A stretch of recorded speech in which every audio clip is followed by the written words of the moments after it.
Hello, I'm Glen Cerny, and welcome to a series at KRWG we've called A New Era of Excellence, Profiles in Leadership. In the past year, there's been a dramatic change in the leadership at New Mexico State University.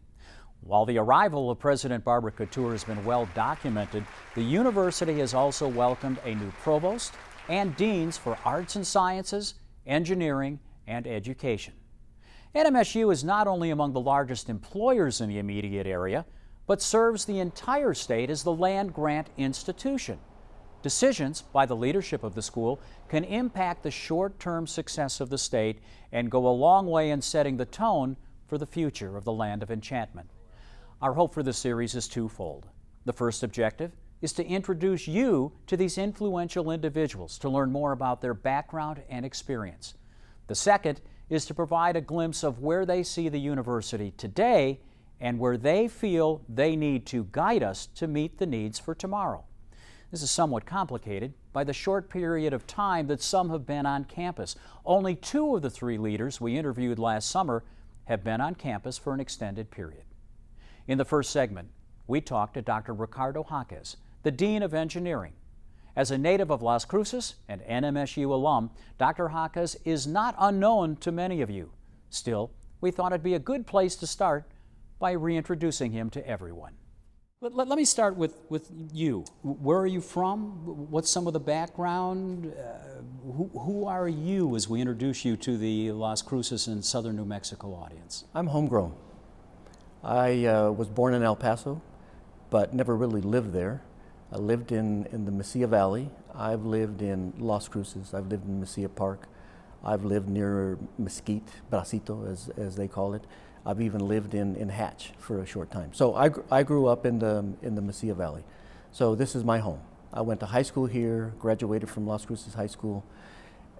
Growing up as a high school student, of course, New Mexico State University is in my backyard. And so the whole time that I'm preparing to thinking about college, I know I will be a student at New Mexico State University. So as I graduated, my father said to me, he was the one who most encouraged me to go to college. He said, you need to go to college, you need to be educated. I would like for you to grow up and be like your cousin Emilio. My cousin Emilio graduated from New Mexico State University with a degree in physics. And he got a bachelor's and a master's degree. And he went on to have a career in the Air Force, so he went military. And my father recognized him as an educated man, and through that education, a lot of opportunities came his way. And he said, that's what I want for you to do. So you go seek that opportunity. He never said engineering. He never said any specific major. He just knew going to college at New Mexico State University would be a good thing. And it was. You did finally leave town, though, matriculating to Virginia Tech for your doctorate program. It's the fault of a mentor. When I was in the master's degree program, I had a professor whose name is Bill Barkley, and he was a graduate of Virginia Tech. And he had been at New Mexico State a couple of years when I started the master's degree. I took a couple of his classes and immediately felt a connection with him, a strong relationship the way he taught. He became my advisor, supervised my master's thesis. So I spent a lot of time with him. I got to know about him, and during that time is when I'm getting interested in the PhD. I like the graduate work, I'm enthused by it, I feel a strong commitment to continue. And so in conversation with him, as it should happen, we talked about me moving on. And so he told me about his alma mater, Virginia Tech. He grew up in Virginia. I decided it was a good school to apply to. I applied to that one and several others. I was accepted at Virginia Tech, and I know he had an influence there. And so I made the decision to go there. So I pulled up my family, and we moved there, and I spent 3 years there in the PhD program. Had a wonderful experience. So let's change gears a little bit. April 1st, named officially Dean of Engineering. Impression, there's that old saying that sometimes be careful what you ask for, but after having been associated with the program, I would assume it was high honor to be named Dean. The honor is a tremendous one. I'm humbled by the fact that I'm selected. I have been associated with this college for 36 years, 7 of which were spent as a student and 29 as a faculty member. So I know the college well, I know the university well. I feel a very strong connection to the College of Engineering. I have a strong love for it. I want the college to be a successful unit within New Mexico State University, as well as across the nation. 37 years, you must have had multiple thoughts of how you would run this program, what you would do, what you would try to do to shape, to augment the incredible tradition that's already been established in engineering here. What do you kind of see as your vision for the engineering program? My vision for engineering, I would describe it as having 3 parts. Number 1, to maintain the quality of the education programs that we presently have, undergraduate and graduate, to continue to provide a good engineer, an excellent engineer, to those who hire our engineers. And not only those who hire them, government agencies, industry, businesses, but graduate schools who recruit our graduates. We're very proud of the quality of the education that we provide, and that's not just my impression, my intuition about it. That we know that through the feedback that we get from the industry, the employers who hire our graduates. The second part of my vision is related to 2 things that universities take pride in doing. Number 1 is the education that I just spoke to, and the second is the research. We have a strong research program. We have a very healthy research program. We're about $20 million a year on the average in externally funded research. That's good for a college our size. We aspire to do it better, to do it more effectively, and to become a nationally recognized college of engineering from an education standpoint as well as from a research standpoint. Then the third piece, which is also tied to the basic land grant mission of the institution, is the service. One of the things that we do very well in the College of Engineering is we provide a strong outreach and extension service.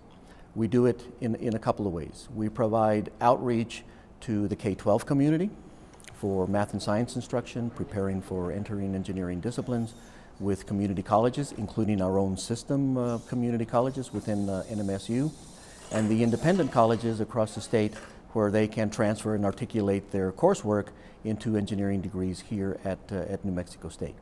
And then the last piece of that is with businesses and industry and government agencies that we have had the opportunity to work with to provide applied engineering services, more on the professional development end, including educational opportunities for engineers who are graduated and out practicing in the state of New Mexico. Move ahead a little bit and talk about business in industry, because I think New Mexico State's program has truly gone out of their way to try to cultivate that kind of feeling. And MTech is one of the programs that I know is on campus that you're involved with and very proud of. MTech, as you referred to it, is the Manufacturing Technology Engineering Center. MTech has provided a great service to the state of New Mexico. I'll give you a few examples. Locally, we have a strong agricultural industry, and one of the products that we're very proud of in the state of New Mexico is chili. And so MTech has played a very active role in thinning of chili for improving the growing of the chili, picking the chili, destemming the chili for preparation for cooking and canning and so forth. We have designed and tested prototype machinery and have then used that as a model to design the equipment that is actually out there in the field doing the picking and the thinning. We have a very active and collaborative relationship between engineering and agriculture with respect to those particular examples. What would you like to see accomplished here after 1 year as Dean of Engineering? I would like to see more undergraduate students be involved, be engaged in research. Number one, it'll give the students that needed hands-on experience while they're with us, get them engaged in what they're learning in the laboratory or out in the field, wherever the work is taking place. It will improve their learning. because they will get to apply it. The second thing is that it will help us in our graduate program development. By engaging those undergraduate students in research, we will begin to plant the seeds about them going to graduate school. They will get the direct experience about what research is, working with a faculty member as a mentor, working with their peers, other students, including the graduate students. And I'm hopeful that that will convince them that going to graduate school is a good thing. If not now, maybe later when they have gone out and had some work experience. So that's one of the primary things that I hope to get moving within the first 12 months. Let's go 5 years. I won't even bother with 10 years. Let's say 5 years. In 5 years, I would like to see the College of Engineering advance its national ranking. We are currently ranked about 86 among public and private universities across the nation. Our goal, and this goal is stated on our website, is for us to be in the top 25 among the public universities. So excluding the larger private institutions more like us, the public universities. So that is still a goal that we aspire to, but I want to see us rise to the top 50 before we get to the top 25. So to hit that grouping within the top 50 would be a nice achievement within the next 5 years. Why should a student consider New Mexico State University for engineering? We all know that New Mexico State University is the land-grant institution of this state. Our commitment and our promise to the citizens of this state is that we will give them a good education. We will give them a good education. We will help them to pursue their educational dreams and goals. And I have to say that in the College of Engineering, I think we help to create those dreams and goals. And the way that we do that is through our outreach programs. We're out there in the K-12 sector with Project Lead the Way, with the prep program. We have a high school robotics program. And so we're out there promoting engineering, informing the students and the teachers about engineering, what it takes. And so we're helping individuals to create that dream. And then when they get here, we help to fulfill that promise and help them to fulfill their dreams. We have programs that provide academic support. We have programs that provide financial support, like scholarships, working experiences. Upon graduation, we have excellent placement of our graduates within the state of New Mexico, as well as in the region and nationally. And then finally, we do a good job of preparing our students to go on to graduate school. So we help to create the dream to begin with, and then we fulfill the promise and help them to complete their education and go on to graduate school if that's what they desire, if that's what they're interested in. Administration at New Mexico State University, the reason we're doing these programs, has been a pretty seismic shift here in the last 7 to 8 months, from a new president to a new provost to 3 new deans, including yourself, and you bring that institutional knowledge and history role to add to it. It must be an awful fun time for you to be Dean of Engineering at New Mexico State University. It's a great time. As you pointed out earlier, I've only been in the job for about 3 months now, but I'm having a great time. I'm having a great time working with my colleagues in the College of Engineering. I'm having a great time working with my colleagues in the Dean's group. One of the new deans I have not had much time to interact with yet, but I look forward to knowing her better. That's the Dean of Arts and Science. And the other deans, they've been on campus for some time, and I have to be honest with you and tell you that they're providing some good mentoring right now for us new deans. Our thanks to Dr. Jacquez, the Dean of the School of Engineering. One of the highlights of conducting these interviews is taking you to some places on campus you may not be familiar with. Ricardo Jacquez's piece was conducted at the Klipsch Museum with the collection of speakers and audio equipment. Our interview with Dr. Christa Slaton was conducted in the stunning Zool Museum with its collection of crystals and dinosaur eggs. Dr. Slaton joined NMSU as the Dean of Arts and Science just 2 weeks prior to sitting down with her. So as much for you, my questions about her background were an opportunity to find out more about her. Let me ask, to get things started, some of your background. Where did you come from, experiences that perhaps shaped who you are today?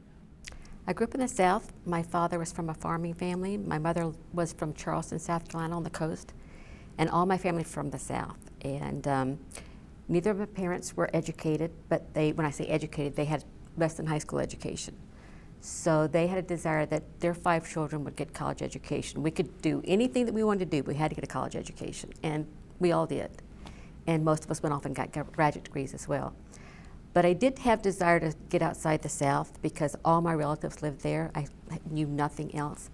And so when I was 19 years old, I should be saying this in front of students, but I dropped out of school as a sophomore and went off to Honolulu, Hawaii, and lived there for many years. Obviously, I got back into school and went on to get a graduate degree. And it's a very interesting experience because Hawaii is a great place to live and a great place to be when you're young and don't have a lot of money. It's great public transportation system. Entertainment's free. You go to the beach and it doesn't cost you anything. But being out of school for a while and the types of jobs you get when you're not educated, I learned to really value education. When I went back, I was a super student. So it gave me a love, and I met professors that really inspired me and taught me things about myself that I never knew. And so being an academic is the direct result of professors changing my life and letting me know that I was capable of doing far more than I ever imagined. You know, I don't think I've talked to anyone who's been in academics or has degrees that can't identify a couple of instructors, professors, somebody that just made everything come to life for you. Can you identify any of those instructors in your experience? I know precisely the professor that changed my life. I mean, there were several, but I remember I'm a political scientist, and when I first started college, science scared me. And I wouldn't take political science because it sounded so scary. I didn't know what it was.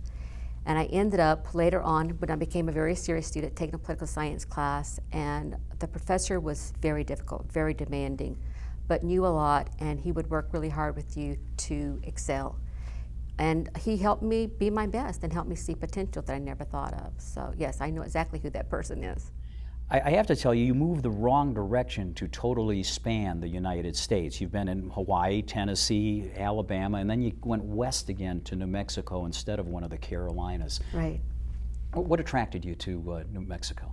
You know, when I was a kid, I had this fascination with the West. I mean, my earliest memories, I wear, cowboy hats or Mexican hats, anything. Somehow I've had a fascination. I really was fascinated with Native American culture from my earliest age.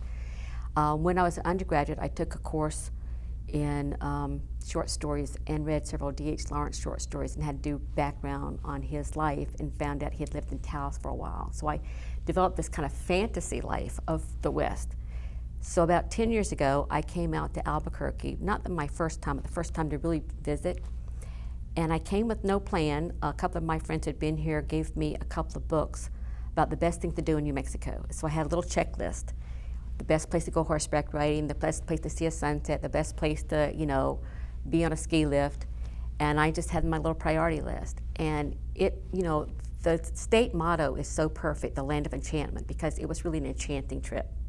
So I began to come back on a regular basis. And I decided I might not live there, but I'm going to retire there. So I bought a house in Albuquerque back in 2003 and I brought all my family members out. My father never made it out here, but he's been through this part of the country a lot. And he would always, oh, it's wonderful out there. There's no humidity. It's a beautiful place. So my family loves it as much as I do, but they're still on the East Coast. Yeah, we've kind of danced around it, but academic degrees, can you fill us in on your academic background? Well, my undergraduate degree is in psychology. Interesting subject matter, but it didn't fascinate me the way politics did in political science. So as I was advanced in finishing up my degree, my political science professor, who was the inspiration for my going on to graduate school, kept insisting I go to graduate school, either graduate school or law school. I thought about law school for a while and thought, well, I could probably make money as a lawyer. If I go to grad school, I'll probably be poor the rest of my life. But I decided to go with my real passion, my real love, which was graduate school in political science. And then I got my undergrad degree at the University of Tennessee in Nashville. And I ended up going back to Hawaii and going to graduate school in Hawaii. And it was an incredible experience because I was very American government focused. lived in my little world, knew about American government, didn't know a lot about the international world. And when I got there, my professors all had traveled extensively throughout the world. Many had international reputations, not just national, and they forced me out of my little shell. It changed my life in many ways. So it was an incredible experience because living in Hawaii, it's in the center of the Pacific, and you get the Asian influence, but you get people from Europe, and you just get people from all over the world. A multicultural environment that I find myself uncomfortable if I'm not really in a multicultural environment. So another part of the reason I like it here. College of Arts and Sciences, huge. There is not a degree that doesn't have to take courses in the College of Arts and Sciences. Can you kind of give us, I'm not going to ask you to name all of the different academic fields that are in there, but can you kind of give us an overview of exactly how immense this college is? What these departments do, they provide the general education for all of our students. You don't get a degree at this university without coming through our college. And most of the courses you're going to take, your freshman and your sophomore year, are going to be from our college. The thing that impresses me, when I met with the physics professor yesterday, he wanted to make sure that I knew about physics, and I said, well, actually, as a graduate student, our professor made us read a physics textbook, so unconnected to political science, and I made the connection for him. And he told me that he also reads ancient Greek literature. He took several years of Greek philosophy and has studied the classics, and so many people in the arts and sciences have that kind of Renaissance idea of education. They may be specialized in a certain area, but have an appreciation. You might be in the natural sciences, but have a love of the art or have a love of music. So you find a kind of broad-based, really intellectual life there that I find really enriching. You and I were chatting, and we share a passion on the importance of the cultural series, the concerts, the lectures that are available to our students. What's the current status on the cultural series on our campus? That's been around for about 10 years. It was initially funded as a kind of one-year thing from the president's office. The students began to support it through their fees, but every entity on campus is being impacted by budget cuts. And so they're scrambling to get resources for the coming year, and I've committed myself to helping them get those resources continue, because to me, this is where members of the community as well as the students get access to entertainers worldwide that are brought to this campus. Well, there are a variety of entertainers, a variety of fields of music as well as acting that come to campus. It's highly attended by both the community and the students in this program. To me, it's a wonderful entree to the Performing Arts Center that's coming. It's something that should be sustained, and so while we're also focusing on make sure we cover those classes, the students get good classes, get good professors, we shouldn't leave the arts out either. It's part of that total student experience. Exactly. This is an unfair question, but in a year from now, any thoughts on what you would like to have hopefully accomplished? Well, let me see. As I told the faculty when I came here, I don't want to be presumptuous and say this is what you should be doing, because to me, when you work with really bright, talented people, they know what they should be doing. What I'd really like to spend the first few months doing is getting to know the faculty, the staff, the students, the alumni, and hear from them what they want and how we can do that. So I'll probably be spending the first few months just listening, finding out. I've learned a lot about the strength of this campus both before I came and also now that I'm here and get to see things firsthand. So I really want to learn from them. Speaking of alumni, we should point out that we are at the Zool Center, this incredible museum, which also houses the Alumni Association. Any thoughts on how you're going to incorporate alumni input into what's going on? Well, I'm working very closely with our development officers to try and connect me with the alumni. And I'd like to say something about the museum as well. My first place to visit on campus was the Zool Museum. I think they wanted to wow me to start off with, and they brought me here first off, and I was wowed. But they are examples of alumni who've really given back to the university. I want to meet those people who love New Mexico State, that want to send their children here, that had one of those professors that kind of changed their lives. I want to meet them, find out how we can connect with them better, and use their knowledge and expertise about what we can also do to constantly strengthen this university. With a fresh set of eyes, why would you encourage a prospective student to attend New Mexico State University? My first impression of New Mexico State when I came for my interview is that this is an area in general where the people are very warm and very welcoming. This is a campus that's very warm and welcoming to students. They have an understanding that some students are first-generation college students, as I was. They have many of them also are first-generation college students. They have an understanding that some students don't even know the potential out there of opportunities or even the potential in themselves. There is a real caring and compassion that the professors have on this campus. We have a lot of mentoring programs. We have staff programs that are also mentoring programs. I haven't met a single person on this campus that's kind of jaded or become cynical or, well, economic times are bad, there's nothing we can do. I mean, there's this kind of can-do attitude. But my view of this campus is that universities are known for the intellect and for the brain. My view of this campus is that it interweaves the intellect, the brain with the heart. There's a lot of heart on this campus. Our thanks to Dr. Slaton and Dr. Jacquez for allowing us the time to sit down and talk with them. Between getting acclimated to Las Cruces, they were also being confronted with the start of a new school year when we met with them in August. In the coming weeks, we'll be able to sit down and speak with Dr. Moorhead, the Dean of Education, Provost Wendy Wilkins, and hear at length from President Barbara Couture. My thanks not only to Drs. Slaton and Jacquez, but the KRWG Special Production Unit for putting these programs together, and to you for joining us. I'm Glen Cerny. And next week, we'll chat with the Dean of Education, Michael Moorhead, and Provost Wendy Wilkins when we continue our series of A New Era of Excellence, Profiles in Leadership.